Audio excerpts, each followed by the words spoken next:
siap. Oke, Oke, kita lanjut. mulai. Bisa kita mulai, Bu Iya, Pak. Novita, seperti kemarin, Bu. Bu Rifda, Bu Nisa, saya rekam Iya. ya. Berarti nanti sampai jam berapa ya, Pak? 15 menit? Berarti Ya, 15 menitan. Nanti 10. 15 menit saya coach. Monggo Nanti Bu Nisa, gantian Bu Rifda dengan sudah. sebagai coachi. Ini saya tak Terus saya pindahkan. ganti nanti sebagai coachi 15 menit Bu berikutnya. Siti, Di Bu total Luti siap 30 ya. menit. Saya rekam ya. Iya. Nggih. Oke, ini kita atur aja waktunya, Bunda. Nggih, mari Bapak dulu. Oke, siap. Selamat sore, Ibu Novita. Bagaimana Selamat kabarnya Pak hari ini? Dodo, Bu Luti sama Bu Puji Siti Marifah, Tuhan, silakan baik, sudah Pak. saya rekam. Siapa dulu yang coachnya, siapa dulu Oke. coachnya, yang Saya lain. lihat hari ini Bu Novita seperti ada perasaan yang mengganggu pikiran Bu Novita. Mungkin bisa disampaikan kepada saya, Bu Novita. Ya, sejujurnya saya ngerasa tegang, Pak. Jadi di situasi seperti ini nggih, tegang. Dari banyak kegiatan juga, kemudian juga banyak tugas yang lainnya seperti itu. Ya, kalau misalnya tegang, dengan mindfulness saja. Jadi beberapa menit atau 2-3 menit ke depan mindfulness supaya tidak terjadi ketegangan. Iya, Pak. Nggih, siap Ya, Pak agak Kawan, relatif. terima kasih. Ya. Santai aja Bu Novita, kita bincang-bincang aja.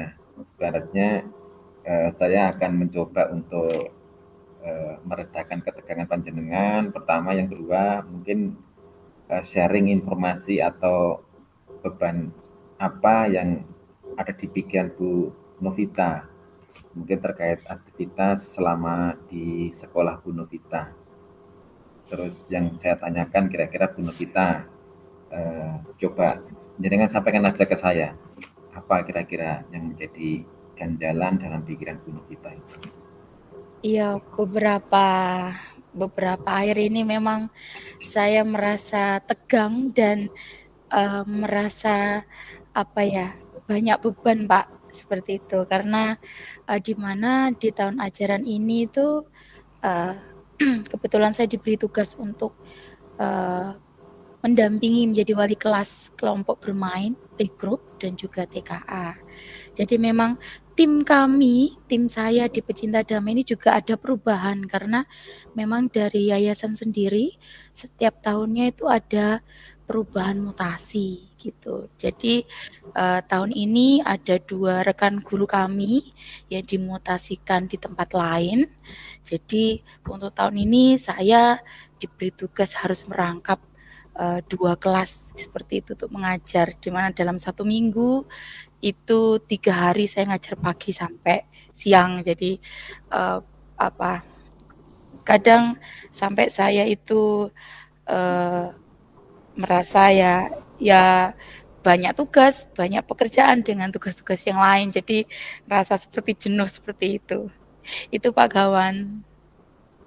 Ya Bu Novita, seperti yang Bu Novita rasakan ya, ini kan pergantian tahun ajaran baru, mungkin suasana baru ya, apalagi saat ini Bu Novita merangkap tugas harus 2 kelas di sini. Kira-kira Bu Novita bisa mengkondisikan situasi seperti ini ya, apalagi ada 2 rekan ya tadi yang dimutasi ke yang lain ya, ke tugas Iya, yang Pak. lain. Nah, sekarang kira-kira rencana apa dari pengalaman awal ini di tahun ajaran baru ini yang mungkin Bu Novita bisa sampaikan ke saya? Yang pertama dengan adanya saya diberi tugas mengajar 2 kali yang untuk menyiapkan diri seperti itu, di mana saya juga beberapa tahun kemarin diberi tugas untuk TKB, kelas paling besar di TK, dan saya saat ini diberi tugas untuk mengajar kelas paling kecil yang masih imut-imut seperti itu. Jadi saya harus bisa memperkaya diri sendiri untuk saya bisa lebih mengenal tentang psikologi anak-anak itu seperti apa. Kadang ketika anak kecil ditanya mereka nggak merespon seperti itu, kadang masih nangis-nangis jadi, untuk tahun ini, saya berusaha untuk bisa, apa namanya, menambah menambah, kompetensi saya seperti itu, Pak. Dan juga, eee, bisa memanage waktu sehingga bisa membagi waktu gimana saya bisa mempersiapkan kegiatan belajar, kegiatan main, seperti itu. Itu yang saat ini saya lakukan, Pak Gawan. Kalau boleh tahu Bu Novita, kira-kira sebelumnya panjenengan tuh mengajar kelas apa? A atau yang kelas B tadi? TKB, Pak, tahun kemarin. Jadi beberapa tahun saya diberi tugas untuk mengajar kelas besar, di mana kelas besar kan mereka sudah paham perintah, seperti itu. Mereka sudah lebih mandiri, seperti ketika mereka sudah paham bagaimana cara cuci tangan, mereka juga bisa, bagaimana untuk, pergi ke toilet, seperti itu. Sedangkan untuk saat ini, eee saya mengajar TKA dan juga playgroup, di mana, saya harus mendampingi anak-anak yang mungkin pembiasaan di rumah mereka masih dibantu, seperti itu. Dan juga, apa namanya, melatih anak-anak untuk bisa mandiri, dan juga bertanggung jawab untuk kegiatan di sekolah, seperti itu, Pak. Oh, bagus sekali Bu, itu pengalaman baru Bu ya. Awalnya terbiasa di kelas besar, sekarang harus memulai dari kelas kecil, di mana kelas kecil ini mungkin belum mampu diberikan perintah ya seperti kelas besar ya. Jadi ini tantangan baru buat Ibu Novita. Nah, mungkin dari apa tantangan ini, apa kira-kira yang Ibu peluang apa ya yang Ibu Novita ambil dari masalah ini? Kalau menurut saya setiap tantangan itu peluang Bunda untuk menambah mungkin wawasan kita, kemampuan kita di dalam mendidik anak, terutama di kelas TK. Gitu Bu Novita. Silakan Bu. Iya, jadi tantangannya untuk saat ini, Pak, di mana ketika saya mengajar di kelas kecil kadang, apalagi di awal tahun ajaran baru ini kadang mereka masih ada rasa takut ke saya, masih ada rasa malu yang kadang ketika saya tanya mereka nggak mau jawab, seperti itu. Terus juga ada, apa namanya, dengan keterbatasan tenaga karena saya mengajar 2 dan juga, tim kami juga berkurang dari tahun sebelumnya yang memang kami lebih banyak, jadi lebih bisa saling membantu, dengan keterbatasan ini jadi saya agak, sedikit kewalahan begitu untuk mengatasi anak-anak di mana ada yang nangis, ada yang, pengen ke toilet seperti itu, di mana juga ketika kegiatan main mereka masih membutuhkan bimbingan atau pendampingan seperti itu, Pak. Baik Bu Novita, kalau menurut Bu Novita itu sebuah hambatan yang menghalangi mungkin tujuan akhir panjenengan ketika secara maksimal mendidik anak-anak ya. Terus sekarang saya mau bertanya pada Bu Novita, mungkin Bu Novita ini memiliki opsi atau solusi yang dapat digunakan. Apa saja Bu Novita?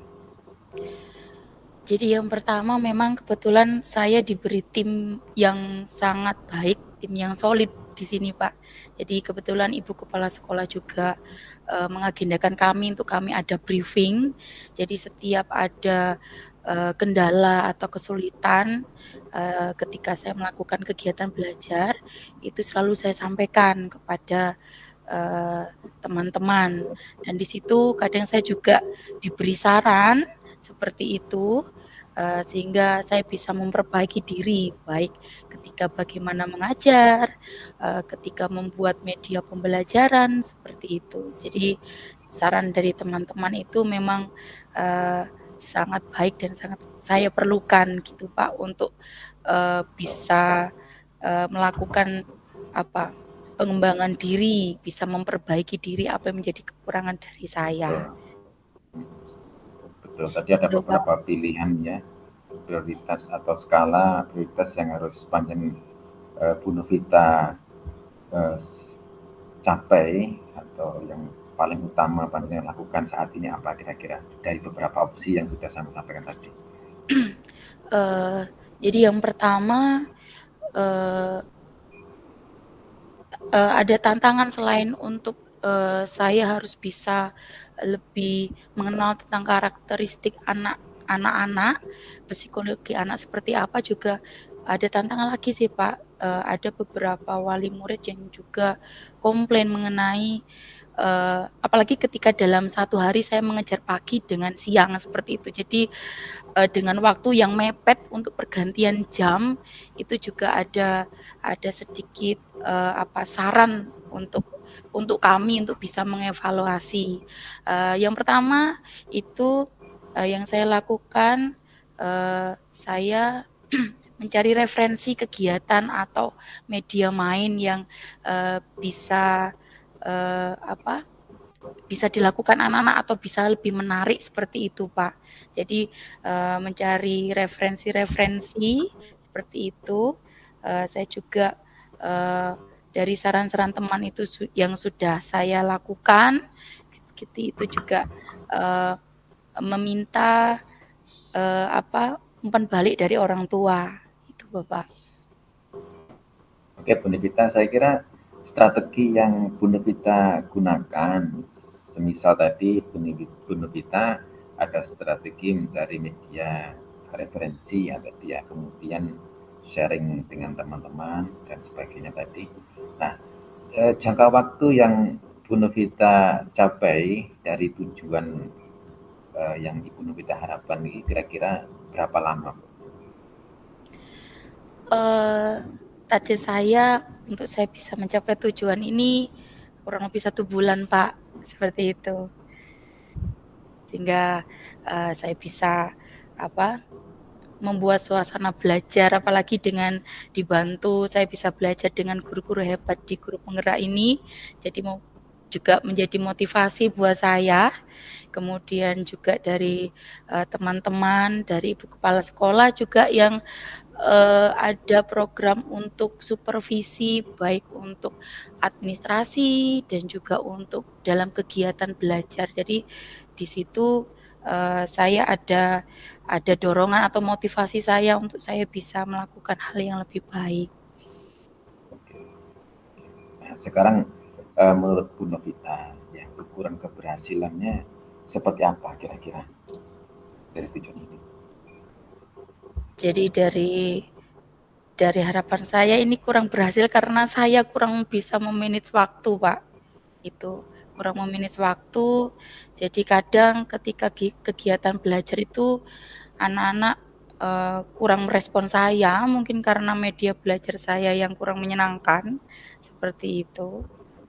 Terus juga ada kendala, ada beberapa wali murid yang mungkin, istilahnya, belum belum belum mendukung dengan kegiatan yang ada di sekolah, seperti itu. Sehingga, eee, saran-saran dari orang tua itu juga ada yang membuat saya termotivasi, kadang juga membuat down saya, seperti itu, Pak.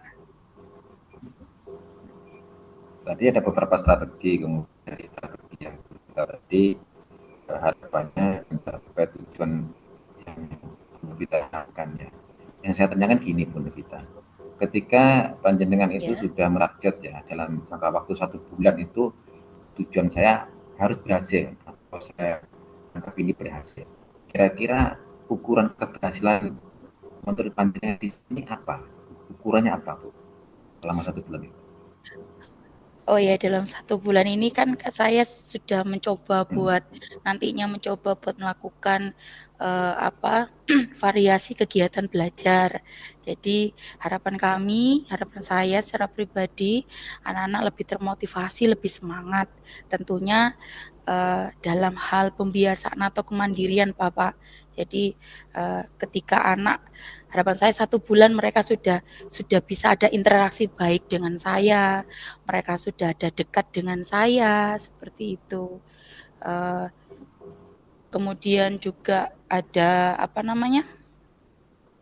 eee, ada komunikasi baik juga dengan orang tua, itu Bapak. sehingga kegiatan apa yang ada dilakukan di sekolah ada dukungan baik dengan orang tua. Oke, baik Bu Novita. Nah, dari apa yang Bu Novita sampaikan tadi, kita masuk pada komitmen ya. Kira-kira komitmen Bu Novita untuk rencana aksi ini apa? Kira-kira? Komitmen saya yang pertama yaitu saya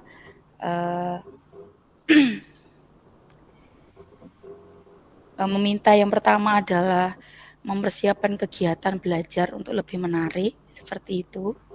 Kemudian juga ada kolaborasi saya dengan orang tua sehingga mungkin orang tua juga memberikan support untuk anak-anaknya dari rumah. Kemudian saya juga bisa berkolaborasi juga dengan teman-teman sejawat yang ada di sekolah. Gitu, Pak. Kira-kira siapa Bu Novita ini yang membuat Bu Novita bertahan dalam menjaga komitmen ini? Kira-kira siapa? Yang pertama adalah dukungan dari teman-teman yang ada di sekolah. Jadi rekan-rekan saya yang ada di UNIS ini, kemudian juga diri saya sendiri untuk lebih bersemangat seperti itu. Kemudian juga saya membutuhkan dukungan dari orang tua, Pak. Itu Bu Novita ya. Jadi ada beberapa dukungan terkait dengan komitmen yang akan dilaksanakan Bu Novita untuk mencapai apa yang Bu Novita harapkan. Tentunya tujuan yang nantinya bisa membuat kegiatan Bu Novita ini berjalan dengan baik ya, terutama untuk mendidik anak-anak di kelas A maupun di kelas B. Ya, ini bagus sekali. Nah, sekarang yang saya tanyakan Bu Novita, kira-kira setelah Bu Novita melaksanakan ini, kira-kira apa tindak lanjut dari kegiatan coaching ini? Ini kan awal ya Bu Novita. Coba nanti apa tindak lanjutnya setelah ini? Yang pertama saya mau melakukan istilahnya apa yang sudah saya lakukan dari mungkin saya sudah mendapatkan solusi ini saya akan lakukan dan juga saya akan merefleksikan diri, Pak. Apa yang sudah saya lakukan itu apakah sudah berdampak baik kepada anak didik saya dan ke sekolah maupun ke orang tua. Saya juga masih membutuhkan mungkin sharing-sharing seperti ini, mungkin juga ada masukan juga dari Bapak dan juga teman-teman sejawat. Itu, Bapak. Baik, Bu Novita, sharing kita pada sore hari ini kita akhiri dengan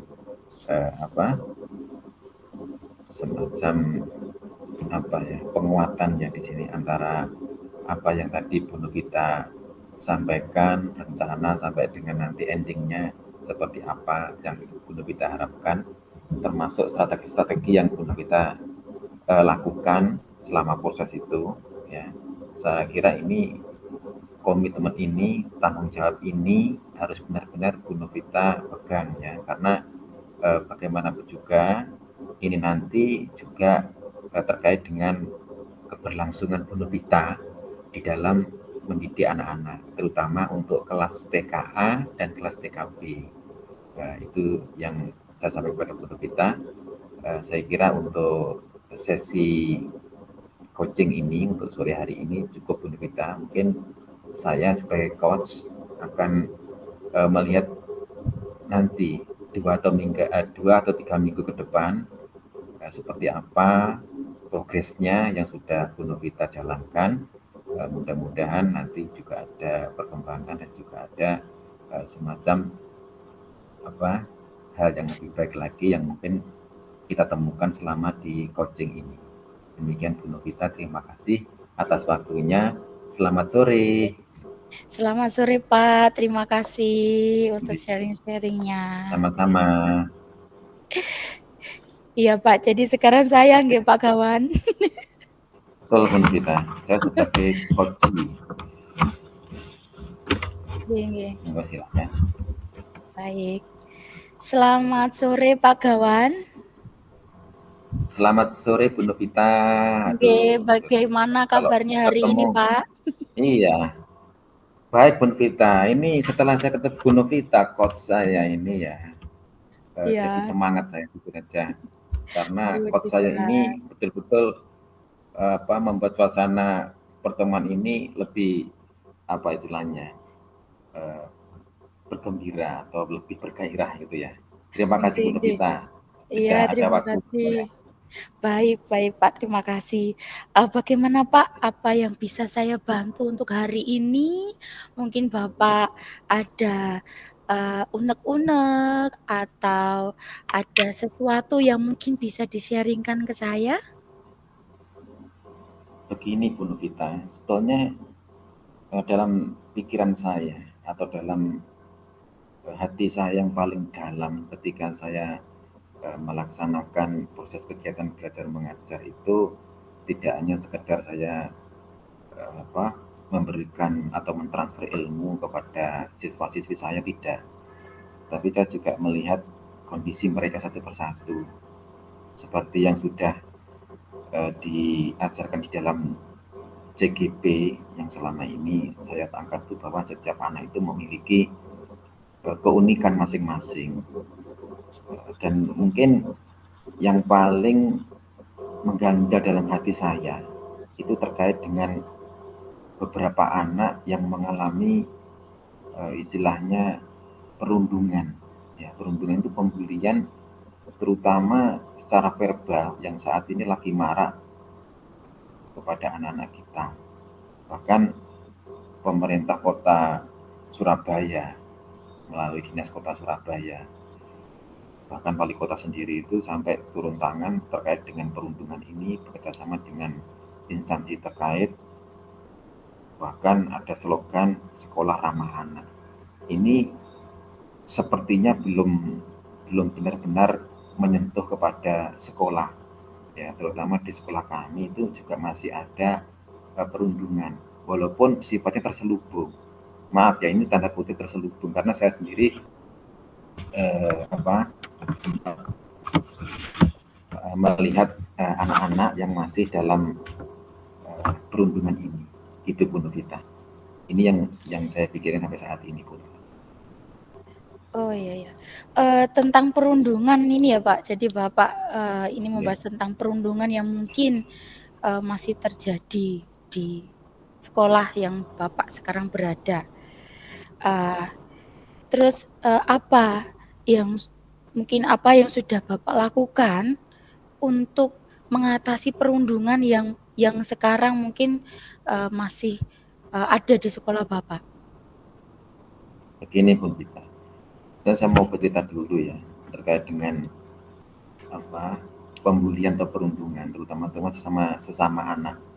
Bahkan mungkin maaf ya, tanda kutip di sini juga ada beberapa guru yang masih saja melakukan seperti itu. Saya pribadi bukan menganggap saya itu sebagai yang baik, tidak, tapi berusaha memberikan budaya positif kepada teman-teman yang lain, ya, terutama kepada wali kelas, sebaiknya lebih dekat kepada anak-anak, itu ya, ini saya lakukan. Ini sebaiknya dekat dengan anak-anak. Kenapa? Tanpa kita dekat dengan anak-anak, maka kita tidak paham tentang kondisi anak kita. Karena bagaimanapun juga kalau di SMP itu wali kelas itu seperti pengganti orang tua, jadi dekat sekali kepada anak-anak ini.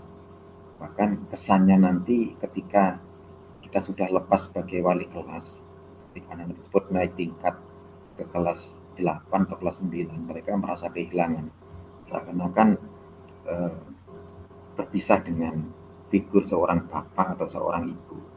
Mereka anggap itu bisa memberikan bimbingan selama setahun di kelasnya itu. Nah, pernah kejadian gini Bu, ini yang saya alami, yang mungkin barusan kemarin ya, karena di kelas 7 itu P5, ya, kegiatan P5 itu syarat dengan kolaborasi, penguatan profil belajar Pancasila ini syarat dengan kolaborasi, maka anak-anak ini dituntut untuk belajar berkelompok, diantaranya untuk melaksanakan tema-tema yang ada di P5. Seperti kemarin ada tema yang diangkat di kelas 7 semester awal atau awal semester itu tentang kearifan lokal. Ternyata untuk berkolaborasi, apalagi anak seusia dini ya, jadi masa transisi dari SD ke SMP ini butuh juga pembelajaran berkolaborasi. Mungkin kalau di dalam CGP kemarin pembelajaran sosial emosional itu ya, yang harus kita terapkan kepada anak-anak. Ternyata itu betul-betul terjadi juga ketika ada salah satu anak tidak diterima di dalam kelompok, ya, tidak diterima dalam kelompok. Kenapa ini? Ini pertanyaan besar untuk kita. Jadi kalau kita tidak dekat dengan anak-anak, maka kita tidak paham. Kalau kita tidak dekat dengan anak-anak, mana berani anak tersebut akan meminta sharing kepada kita sebagai wali kelas. Nah, disinilah baru saya memahami. Jadi pembulian itu bukan hanya secara fisik, ternyata juga secara verbal, diantaranya adalah dengan mengucilkan anak tersebut dalam kelompoknya dengan alasan karena anak tersebut tidak mengindahkan kesepakatan kelas, diantaranya mungkin tidak mau iuran atau urunan kelompok gitu ya, karena setiap kegiatan B5 itu kan ada biaya atau dana yang sekiranya nanti dikelola anak sendiri untuk menghasilkan sebuah karya ya, contoh seperti kemarin yaitu menghasilkan karya empon-empon yang kita ambil yaitu hasil olahan makanan dan minuman dari jahe ini.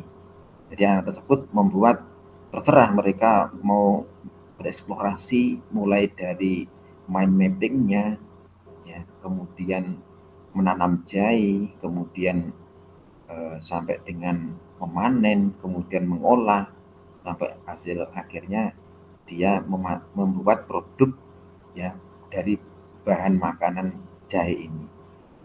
Kita bebaskan kepada mereka, dan tentunya ini juga ada muatan pelajaran-pelajaran lain seperti PS, ada IPA, ada pelajaran PKN-nya, kemudian ada prakarya, seni budaya, semua masuk di situ.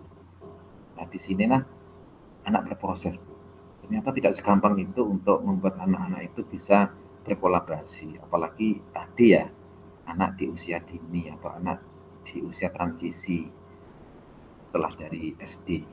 Jadi butuh ekstra kita memberikan pemahaman dengan cara yang bisa diterima anak.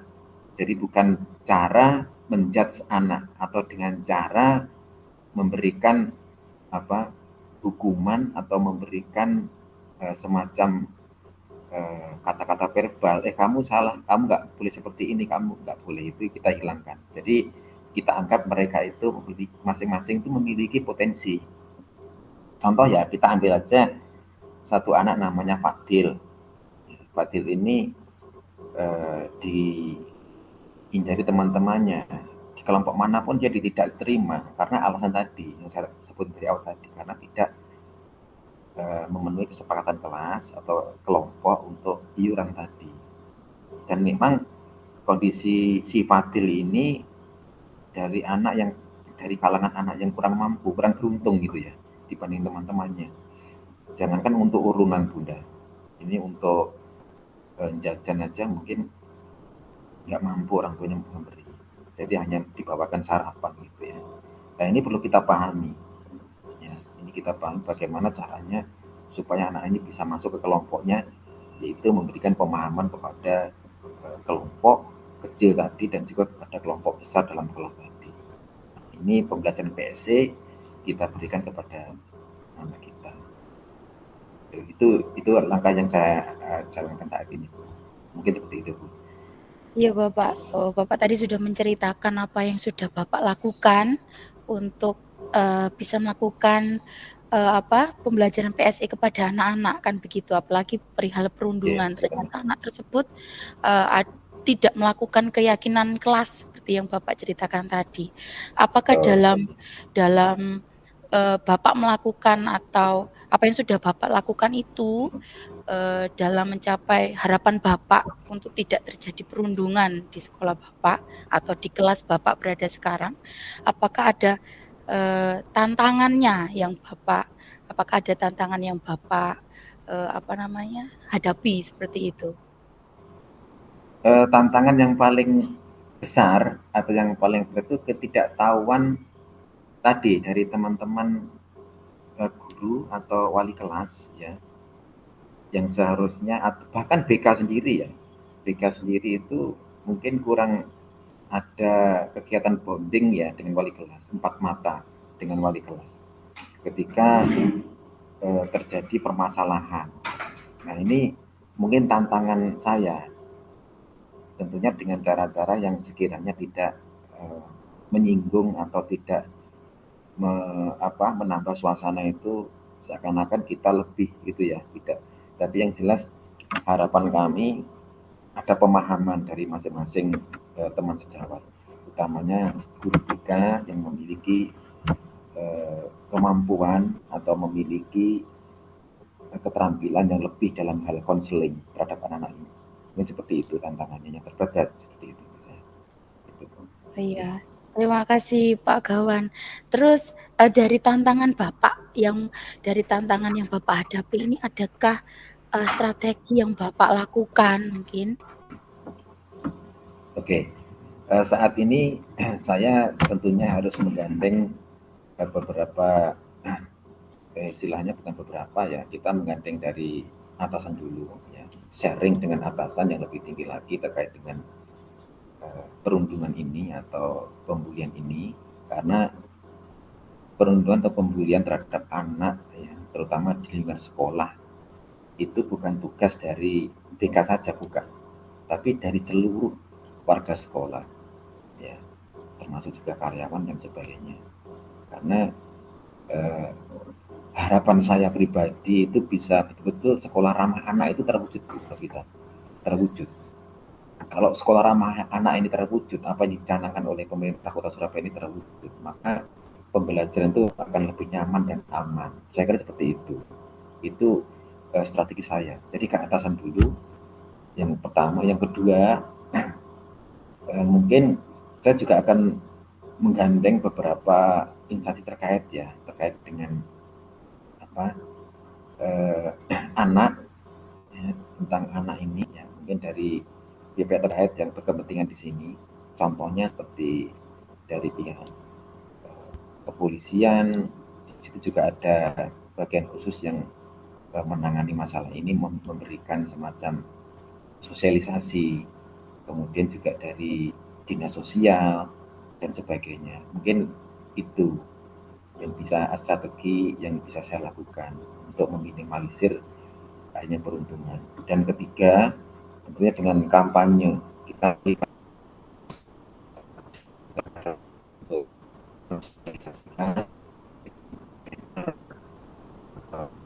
membuat semacam poster yang nanti bisa ditempel di meeting-meeting dan perundungan atau pembulian ini. Mungkin itu strategi saya, ada 3 strategi yang mungkin akan saya lakukan seperti itu. Iya, kira-kira dari strategi Bapak ini dengan harapan atau tujuan Bapak membutuhkan waktu berapa lama supaya bisa tercapai tujuannya Bapak? Saya target ini 1 bulan.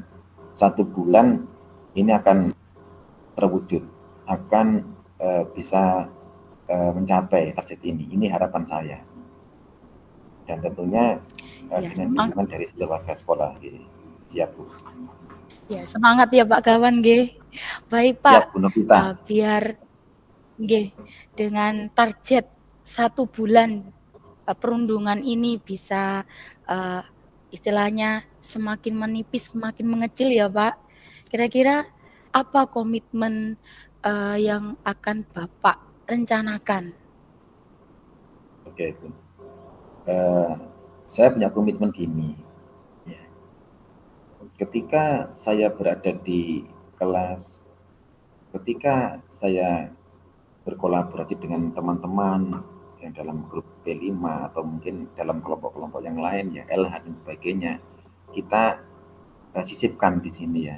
Kita sisipkan di sini, istilahnya kita integrasikan terkait dengan perundungan ini. Karena bagaimanapun juga teman-teman yang ada dalam kelompok-kelompok tadi juga harus paham, karena mereka juga bagian dari apa istilahnya, terapi ya, terapi kepada anak untuk mengalihkan semacam apa, mengalihkan kegiatan-kegiatan anak yang sekiranya ke hal yang negatif. Salah satu tadi pembulian terhadap anak yang lain.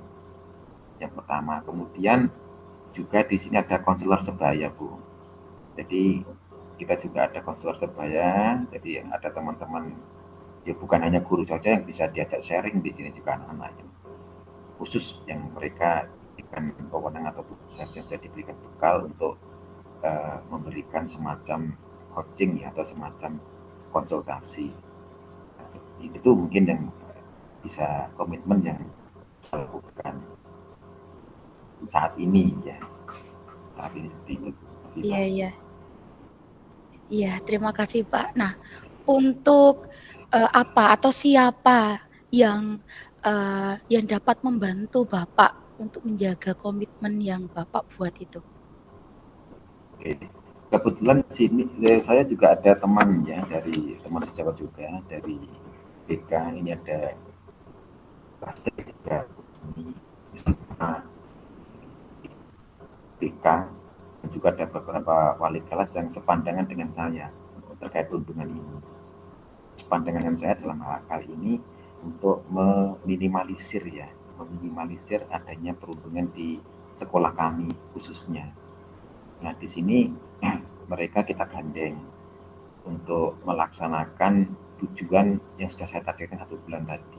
Jadi kita gandeng, kita sama untuk mewujudkan apa yang sudah saya target selama 1 bulan tadi. Ada 3 strategi yang sudah saya sampaikan ke Bu Novita tadi, dan mereka siap beri. Contohnya seperti ini. Pak Gawan, Bu Novita sudah selesai kah? Baik Ibu. Sampun, sudah sampai penutup? Penutupnya belum, tapi Pak Gawan sudah menyampaikan tentang komitmennya. Oh, baik. Kembali ke main room nggih. Oke, baik. Oke, saya stop dulu rekodnya. Ya, terima kasih ya Pak Gawan untuk sharing hari ini. Sama-sama Bu Novita, terima kasih Bu Novita. Terima kasih.